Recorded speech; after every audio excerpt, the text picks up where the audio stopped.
It's the first day of Greenwich Mean Time in the UK, and here 2 or 3 miles from the Greenwich Meridian, forecasters are telling us we're in for a windy night.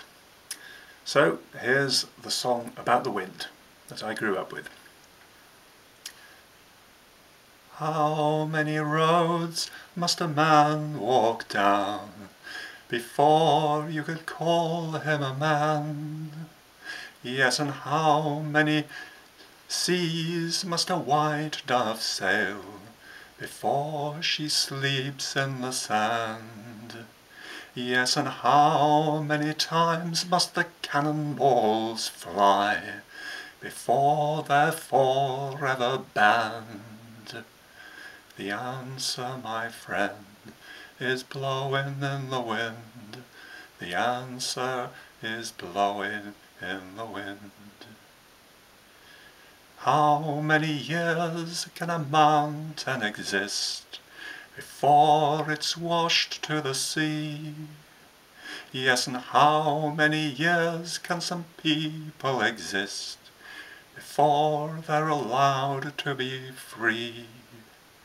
Yes, and how many times can a man turn his head, pretending he just doesn't see? The answer, my friend, is blowing in the wind. The answer is blowing in the wind. How many times must a man look up before he can see the sky?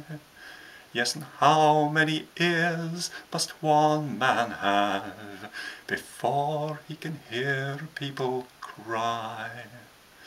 Yes, and how many deaths will it take till he knows that too many people have died? The answer, my friend, is blowing in the wind. The answer is blowing in the wind.